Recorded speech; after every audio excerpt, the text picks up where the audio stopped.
নমস্কাৰ, মই পৰেশ মালাকাৰে প্ৰাসংগিক প্ৰশ্নলৈ আপোনালোকক আদৰণি জনাইছোঁ। আপোনালোকে জানে যে আজি কেইদিনমান আগতে সংযুক্ত যুক্তৰাষ্ট্ৰ আমেৰিকা যুক্তৰাষ্ট্ৰ আৰু ভাৰতৰ মাজত এখন অন্তৰ্বৰ্তীকালীন বাণিজ্যিক চুক্তি এখন স্বাক্ষৰ হৈছে। এতিয়া এই বাণিজ্যিক চুক্তিখনক লৈ তাৰ বিশেষকৈ এটা কথাক লৈ মানুহৰ মাজত যথেষ্ট আশংকাৰ সৃষ্টি হৈছে আৰু সেই কথাটো হৈছে মূলতঃ কৃষিখণ্ড। আৰু ইমান দিনে যে কমাৰ্চিয়েল যিটো ইণ্ডাষ্ট্ৰিয়েল যে কমাৰ্চিয়েল চুক্তিৰ লগত কৃষিখণ্ডটোক তেনেকৈ সাঙুৰি লোৱা হোৱা নাছিল, কিন্তু এইবাৰ আমেৰিকা যুক্তৰাষ্ট্ৰৰ লগত ভাৰতে যিখন বাণিজ্যিক চুক্তি অন্তৰ্বৰ্তীকালীন বাণিজ্যিক চুক্তি স্বাক্ষৰ কৰিছে, তাত কৃষিখণ্ডৰ কিছুমান কথা উত্থাপন হৈছে আৰু কৃষিখণ্ডৰ কাৰণে এই চুক্তিটো ক্ষতিকাৰক বুলি বহুতে কৈছে আৰু বহুতেই বিভিন্ন ধৰণৰ আশংকা প্ৰকাশ কৰিছে। এটা মূল আশংকাটো কি, ব্ৰডলি আমি কথাটো প্ৰথমতে পাতি লওঁ, তাৰপিছত আমি অলপ তাৰ বিশেষ যিবোৰ দফা আছে, বিশেষ কি কাৰণত এই চুক্তিখনক লৈ ভাৰতবৰ্ষৰ কৃষক সংগঠনৰ মাজত আশংকাৰ সৃষ্টি হৈছে বা কিয় কৃষক সংগঠনবোৰে এই চুক্তিখনৰ বিৰোধিতা কৰিছে। প্ৰথম কথা ব্ৰডলি সাধাৰণভাৱে ক'বলৈ গ'লে এইটো যে আমেৰিকা আৰু ভাৰতবৰ্ষৰ মাজত হোৱা এই যিখন বাণিজ্যিক চুক্তি অন্তৰ্বৰ্তীকালীন বাণিজ্যিক চুক্তি, এই চুক্তিখনত ভাৰতবৰ্ষই আমেৰিকাৰ কিছুমান কৃষিজাত সামগ্ৰীৰ ওপৰত যিটো শুল্ক টেৰিফ, সেই টেৰিফটো নোহোৱা কৰিছে বা বহুত কমাই দিছে, জিৰ' টেৰিফ কৰিছে।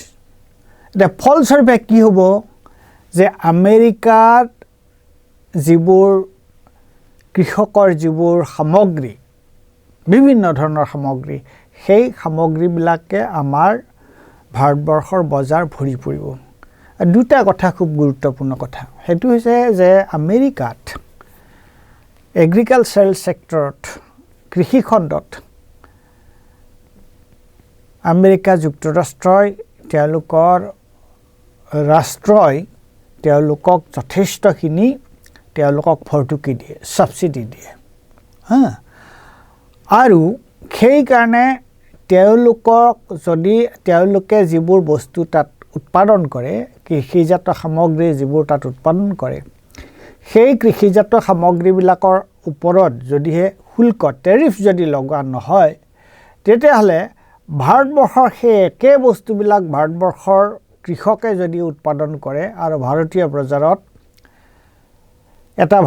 বজাৰত এটা বস্তু উৎপাদন কৰা, এটা শস্য বা তেনেকুৱা ধৰণৰ যিকোনো এটা আইটেম উৎপাদন কৰোঁতে যিখিনি খৰচ হৈছে, তাৰ যিটো সৰ্বনিম্ন যিটো মানে প্ৰডাকশ্যন কষ্ট, উৎপাদন যিটো খৰচ, সেই খৰচটো হৈছে সেইটো লাভৱান হ'বলৈ কি হ'ব লাগিব, যদি এবস্তা আলু, যদি 1 মোন আলু উৎপাদন কৰোঁতে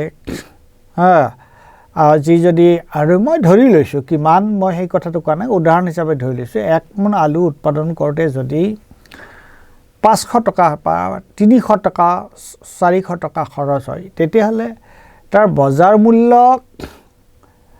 500 টকা হ'লে, যদি খৰচ হৈছে 400 টকা, তেতিয়াহ'লে বজাৰ মূল্য 500 টকা হ'লেহে তাৰ কিবা এটা লাভ হ'ব।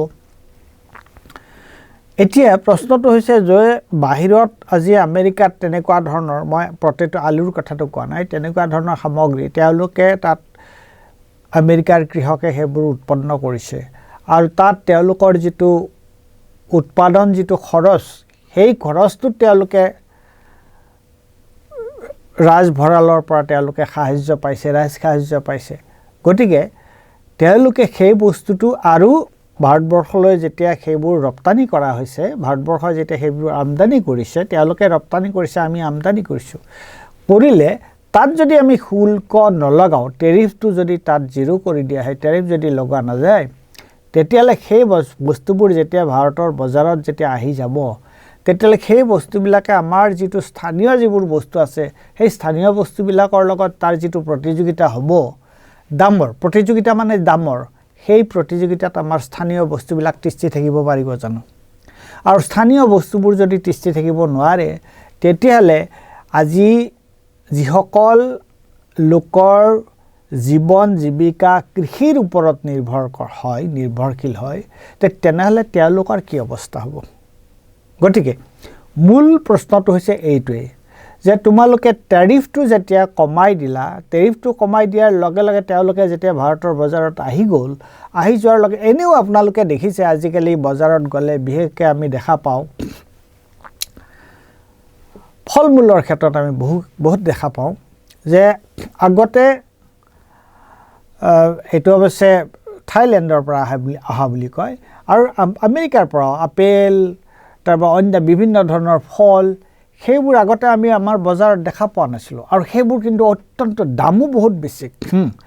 আৰু সেইবিলাকে আমাৰ এতিয়া মধুৰিআমৰ, আমি দেখিছোঁ যে আগতে মধুৰিআম আমাৰ আহিছিলে, আমাৰ স্থানীয় মধুৰিআমৰ কথাটো বাদি দিয়ক, যে আজি উত্তৰ ভাৰতৰ বিশেষকৈ বিহাৰ, উত্তৰ প্ৰদেশ, হাৰিয়ানা, পাঞ্জাৱ এইবোৰ অঞ্চলৰ পৰা মধুৰিআম আহিছিল, আৰু এতিয়া দেখিছোঁ যে আমাৰ যিবোৰ মধুৰিআম আহে, সেই মধুৰিআমবিলাক আহে থাইলেণ্ডৰ পৰা।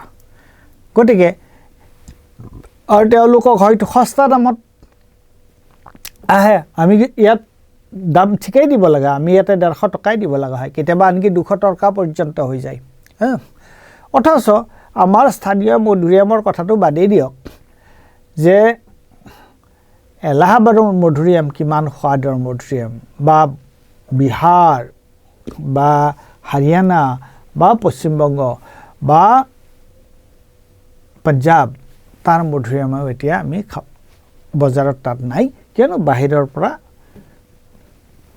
আমদানি কৰা হৈছে। গতিকে ঠিক একেটা কথা যেতিয়া অন্যান্য বস্তুৰ ক্ষেত্ৰত হ'ব, তেতিয়াহ'লে কি ধৰণৰ চিটুৱেশ্যন এটা, কি ধৰণৰ অৱস্থা এটা হ'ব পাৰে। আৰু সেইকাৰণে Asha Kisan Swaraj, alliance for sustainable and holistic agriculture, Samyukta Kisan মৰ্চা, এওঁলোকে এইটোৰ বিৰোধিতা কৰিছে। আৰু আজি ৰাতিপুৱা এই ক্ষেত্ৰত মই যোগেন্দ্ৰ যাদৱ, এজন কৃষক নেতা, মই এটা ভিডিঅ' শুনিছিলোঁ, আৰু তেওঁ এই কথাটোৰ ক্ষেত্ৰত এই একেটা যুক্তিতে এইটোৰ বিৰোধিতা কৰিছে। এতিয়া মই প্ৰথমতে ক'লোঁ যে number 1, domestic prices and farmers income. এতিয়া যদি tariff reduction on US import like soybean oil and DDG, এই DDGটো হৈছে a by product of corn used in animal feed. এতিয়া এইটো হৈছে যে তাৰ বহু ধৰণৰ বস্তু আছে, কিছুমান শস্য আছে যেনেকুৱাকৈ মাকৈ বা এই ধৰণৰ মাকৈ জাতীয় খাদ্য, কিছুমান তেলজাতীয় খাদ্য, সেইবিলাক শুকাই তাৰ পৰা তেল প্ৰডিউচ কৰা হয়।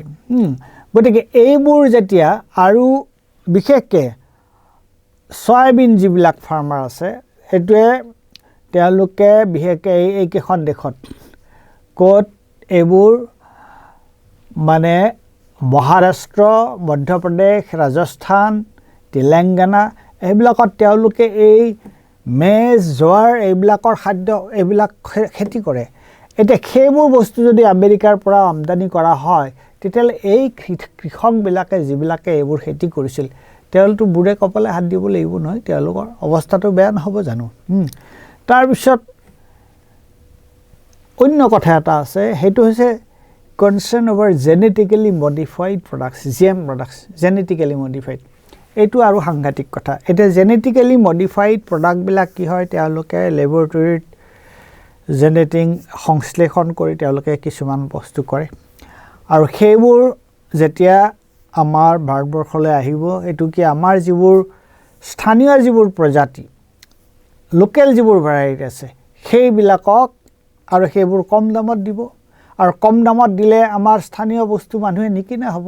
আমাৰ ভেৰাইটি, আমাৰ আমাৰ যিবোৰ নিজৰ যিবোৰ সঁচ আছে সেইবিলাক যদি বাহিৰৰ পৰা তেনেকৈ আহিয়ে থাকে তেতিয়াহ'লে নোহোৱা হৈ যাব। ইতিমধ্যে কিমান সঁচ কিমান ভেৰাইটি আমাৰ নোহোৱা হৈ গৈছে।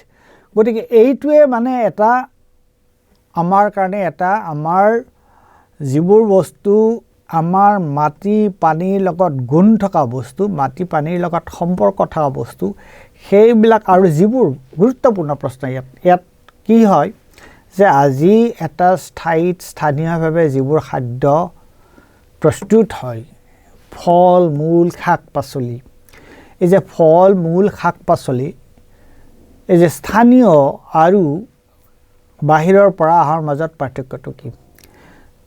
এটা নিৰ্দিষ্ট অঞ্চলৰ তাৰ যিটো ভৌগোলিক অৱস্থা, তাৰ যিটো জলবায়ু, তাৰ ওপৰত নিৰ্ভৰ কৰি সেই তাৰ যিটো উদ্ভিদ, তাৰ ফল মূল সকলোৰ লগত তাৰ সম্পৰ্ক এটা আছে। আৰু মানুহৰ পূৰ্বৰ পৰা চলি অহা পৰম্পৰাগতভাৱে চলি অহা আমাৰ যিটো টেষ্ট, আমাৰ যিটো সোৱাদ, আমাৰ যিটো স্বাস্থ্য, তাৰ লগত এই স্থানীয়ভাৱে উৎপাদন কৰা বস্তুৰ এটা সম্পৰ্ক আছে। এতিয়া সেইটো বজাৰৰ স্বাৰ্থত কিছুমান মানুহৰ ধন ঘটাৰ কাৰণে যদি বাহিৰৰ পৰা সস্তা দামত সেইবোৰ আনি আমাৰ স্থানীয় যিবোৰ শস্য আছিল, কাৰণ সেইবোৰ স্থানীয় শস্য ফলেই হওক বা অন্যান্য শস্যই হওক, সেইবিলাক উৎপাদন কৰোঁতে খৰচ হয়। এতিয়া যদি তেওঁলোকে উৎপাদন মূল্যটো অৰ্থাৎ তাত খৰচ কৰোঁতে যিটো টকা পইচা যিখিনি খৰচ হৈছে সেইখিনি যদি তেওঁলোকে নাপায়, তেতিয়াহ'লে স্বাভাৱিকতেতো মানুহে সেইটো শস্য কৰাটোৱে বাদ দিব নহয়, কৰি কি লাভ হ'ব? আপোনালোকে গম পাইছে যে তিনিচুকীয়াত আজি কিছুদিন আগতে মানুহে আলু বিলাহী এইবিলাক যে ৰাস্তাত দমাই দমাই পেলাই দিছিল, কি কাৰণে? তাৰ যদি মূল্য পোৱা নাযায় তেতিয়াহ'লে তেওঁলোকৰ অৱস্থাটো কাহিল হ'ব। গতিকে এতিয়া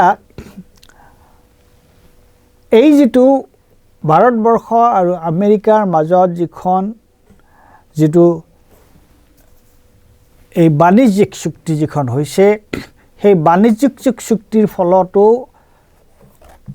ঠিক সেই পৰিস্থিতিটো হ'বলৈ গৈ আছে। আৰু ২ নম্বৰ কথা হৈছে কি, যে মই আগতে কৈছোঁ, এইটো আকৌ অলপ ব্যাখ্যা কৰিব বিচাৰিছোঁ যে ভাৰতবৰ্ষত আপোনালোকে জানে যে কৃষি আইনক লৈ কেনেকুৱা ধৰণৰ আন্দোলন হৈছিল। আৰু এতিয়াও মানে মিনিমাম ছাপোৰ্ট প্ৰাইচ মই যিটো কথা কৈছোঁ যে সৰ্বনিম্ন যিটো এটা শস্য উৎপাদন কৰোঁতে যিখিনি খৰচ হয়, সেই কৃষকে যদি সেই খেতিটো কৰি থাকিব লাগে তেনেহ'লে তেওঁলোকৰ যিটো সেই শস্যটো উৎপাদন হওঁতে যিটো খৰচ হৈছিল সেই খৰচখিনি তেওঁলোকৰ সেইখিনি বিক্ৰী কৰি তেওঁলোকে পাব লাগিব।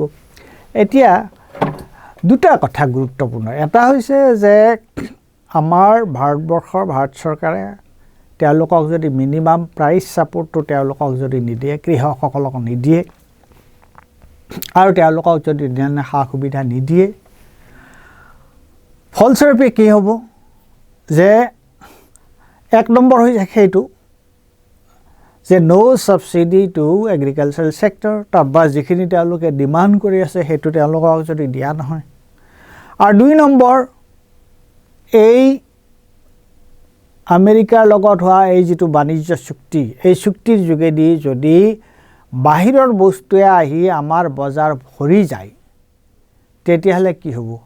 এনেই আমাৰ কৃষকৰ পানীত হাঁহ নচৰা অৱস্থা, তাতেও তেওঁলোকে বিভিন্ন প্ৰতিযোগিতাৰ সন্মুখীন হৈ তেওঁলোকে কৃষি কৰ্ম ব্যস্ত হৈ আছে বা বিভিন্ন ধৰণৰ শস্য উৎপাদন কৰিছে। কিন্তু এতিয়া যদি আমেৰিকাৰ পৰা তাতোকৈ সস্তা দামৰ বস্তু আহি আমাৰ বজাৰ ভৰি যায়, তেতিয়া মানুহে আমাৰ স্থানীয় কৃষকসকলে যিবোৰ বস্তু উৎপাদন কৰিছে, যিবোৰ শস্য উৎপাদন কৰিছে, সেইবোৰতো আৰু ফিৰিয়ে নাচাব।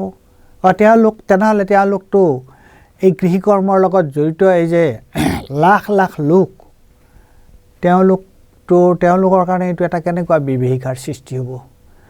এফালেদি চাকৰি বাকৰিটো নাই, আনফালে চৰকাৰে আমেৰিকাৰ লগত বাণিজ্য চুক্তি কৰাৰ আমেৰিকাৰ ওচৰত নিজৰ আমাৰ অৰ্থনৈতিক স্বাধীনতা সমৰ্পণ কৰি তেওঁলোকে চাৰেণ্ডাৰ কৰি আপোচ কৰি তেওঁলোক যদি এই ধৰণৰ বাণিজ্য চুক্তি কৰে তেতিয়াহ'লে আমাৰ কৃষকসকলৰ কাৰণে এইটো এটা ভয়াৱহ পৰিস্থিতিৰ সৃষ্টি নহ'বনে? আৰু সেইকাৰণেই ভাৰতবৰ্ষৰ বিভিন্ন কৃষক সংস্থাই এই যিটো বাণিজ্য অন্তৰ্বৰ্তীকালীন যিখন বাণিজ্য চুক্তি ভাৰতে আমেৰিকাৰ লগত কৰিছে ফেব্ৰুৱাৰী মাহত, তাৰ তেওঁলোকে তীব্ৰ বিৰোধিতা কৰিছে। ধন্যবাদ।